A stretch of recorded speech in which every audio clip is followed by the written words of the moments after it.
Hello friends, welcome back my YouTube channel last study point में आपका स्वागत है। आज हम आपके लिए लेके आए हैं AIB, PCSJ, APO, ADPO का प्रैक्टिस सेट नंबर 2, जो कि सभी जुडिशरी एग्ज़ाम के लिए बहुत महत्वपूर्ण है। तो वीडियो को पूरा देखिए और जो लोग हमारे चैनल पर नए हैं कृपया चैनल को सब्सक्राइब करें।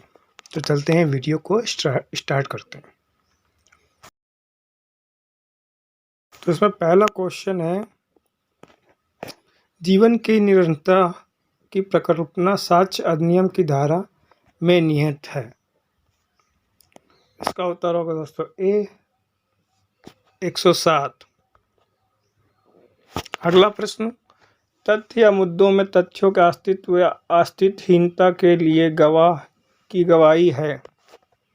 इसका उत्तर होगा दोस्तों सी, प्रत्यक्ष प्रमाण। अगला प्रश्न 3, सिविल प्रक्रिया संहिता की धारा के प्रवेश के माध्यम से वर्ष में किया गया संशोधन 16 और मध्यस्थता 5 निर्णय के लिए लंबित मामलों को भेजने का प्रावधान करता है, ताकि विवादों का शीघ्र और सौहार्दपूर्ण समाधान को सहज बनाया जा सके। इसका उत्तर होगा दोस्तों सी, 89 से 1999। अगला प्रश्न, 1956 की कंपनी अधिनियम केवल लेखा मानकों को मान्यता देती है, जबकि कंपनी अधिनियम की धारा 2000 कंपनी अधिनियम की धारा 27 के अंतर्गत मान्यता लेखांकन और मानकों को दोनों को दी गई है। इसका उत्तर होगा दोस्तों बी, लेखा परीक्षा।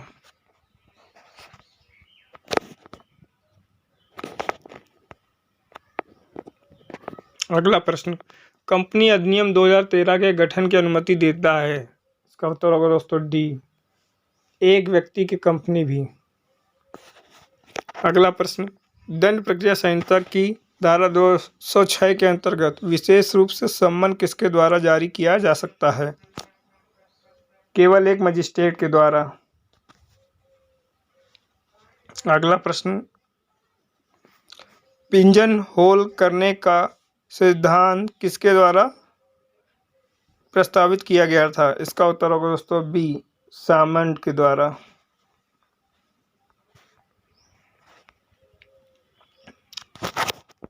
अगला प्रश्न, मोटर वाहन अधिनियम 1988 के अनुसार वर्ष से कम आयु का कोई भी व्यक्ति किसी सार्वजनिक स्थान में एक मोटर वाहन परिचालित नहीं करेगा। इसका उत्तर होगा दोस्तों सी, 18 वर्ष से यदि कोई व्यक्ति कम है तो वो मोटर गाड़ी नहीं चला सकता है। अगला प्रश्न, उपभोक्ता संरक्षण अधिनियम 1986 के अनुसार तीनों फोरम में एक शिकायत दर्ज कराने के लिए लागू समय सीमा क्या है? इसका उत्तर होगा दोस्तों ए, कार्य के कारण के उत्पन्न होने की तारीख से 2 वर्ष तक। अगला प्रश्न, जिला फोरम द्वारा पारित एक आदेश से व्यथित कोई भी व्यक्ति ऐसे आदेश के विरुद्ध के पास ऐसे आदेश पारित होने के दिन की अवधि के भीतर अपील कर सकता है। इसका उत्तर होगा दोस्तों ए, राज्य आयोग 30 दिन के अंदर अपील कर सकते हैं।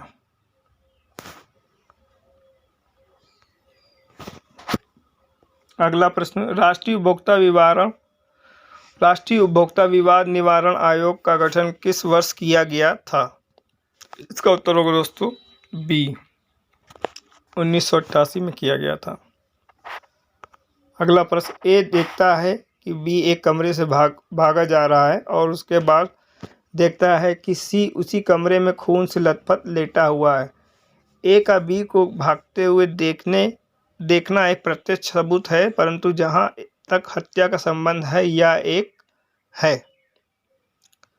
इसका उत्तर होगा दोस्तों बी, परिस्थितिजन्य साक्ष्य।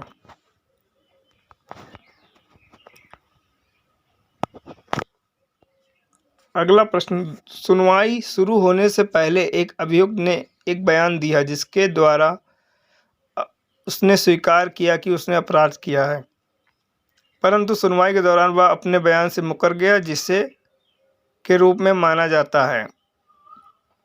इसका उत्तर होगा दोस्तों सी, मुकर जाने की स्वीकारोक्ति। अगला प्रश्न, धारा 45 के अंतर्गत विशेषज्ञ राय है। इसका उत्तर होगा दोस्तों सी, प्राकृतिक में सहायक और सहयोगी।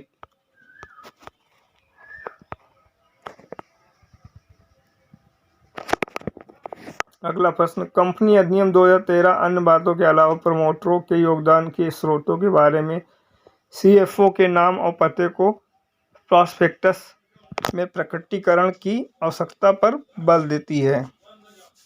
इसका उत्तर होगा दोस्तों सी, धारा 26। अगला प्रश्न, कंपनी अधिनियम 2013 की धारा 253 के साथ संबंधित है। इसका उत्तर होगा दोस्तों ए, बीमारी के निर्धारण।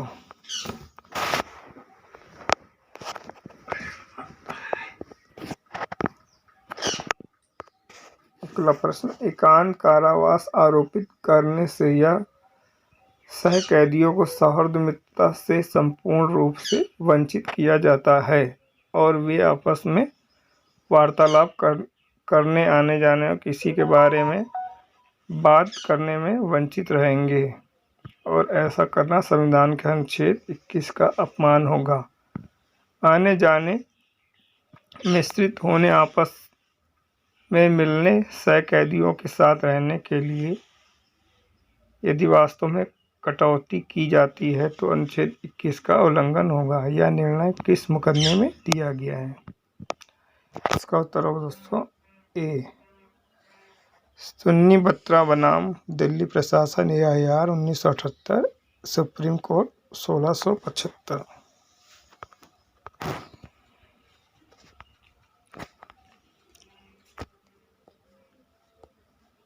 अगला प्रश्न, भारत संघ बनाम कर्नाटक राज्य AIR 1978 80-68 में किसी राज्य के मुख्यमंत्री और अन्य मंत्रियों के खिलाफ भ्रष्टाचार आदि के आरोप पर गौर करने के लिए केंद्र सरकार के द्वारा जांच अधिनियम आयोग 1952 का 60 की धारा 3(1) के अंतर्गत एक आयोग की नियुक्ति को चुनौती दी गई। यह निर्णय किया गया। इसका उत्तर होगा दोस्तों डी, संघीय ढांचे को जोखिम में नहीं डालता है।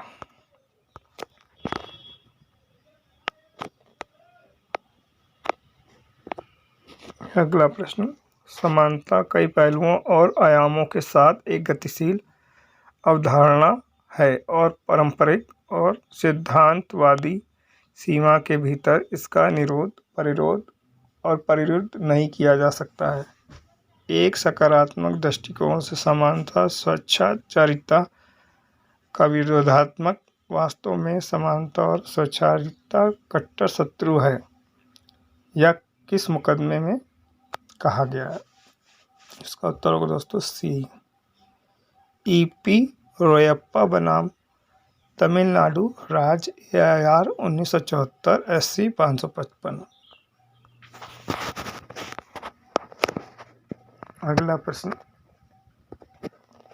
संपत्ति का स्थानांतरण अधिनियम 1882 के अधीन कौन सी धारा अचल संपत्ति के विक्रेताओं और खरीदारों के अधिकारों और दायित्वों के बारे में चर्चा करती है? इसका उत्तर होगा दोस्तों सी, धारा 55।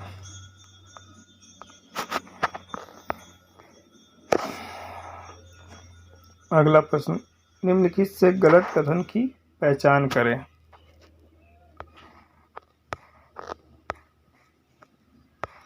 इसका उत्तर होगा दोस्तों बी। अगला प्रश्न, एजेंसी के अनुबंध के संबंध में कौन सा कथन सत्य है? इसका उत्तर होगा दोस्तों बी।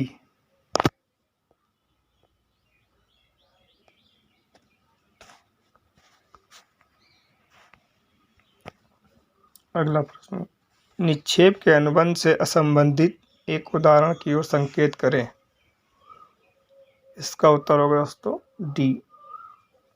एक शेयरधारक कंपनी के पक्ष में एक समझौता बंधन को निष्पादित करता है जिसके द्वारा उसके अपने कार्य के परिणामस्वरूप हुए किसी भी नुकसान की क्षतिपूर्ति के लिए सहमति व्यक्त करता है। अगला प्रश्न, एक कॉर्पोरेट संकल्प एक प्रस्ताव नहीं है जब तक ऑफर के बारे में इसे सूचित नहीं किया जाता है। किस मुकदमे में इसका निर्णय दिया गया? इसका उत्तर होगा दोस्तों ए, ब्लेयर बनाम western mutual benefit association.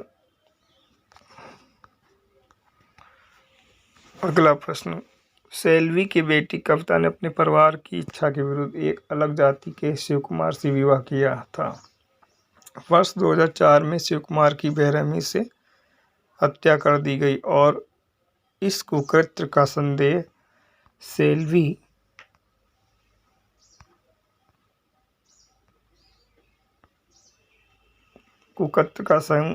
Selvi और 2 अन्य लोगों पर किया गया। चूंकि अभियोजन पक्ष का मामला परिस्थितिजन्य साक्ष्य पर पूरी तरह से निर्भर करता था, इसने तीनों व्यक्तियों पर पॉलीग्राफ और ब्रेन मैपिंग परीक्षण करने के लिए अदालत से अनुमति मांगी।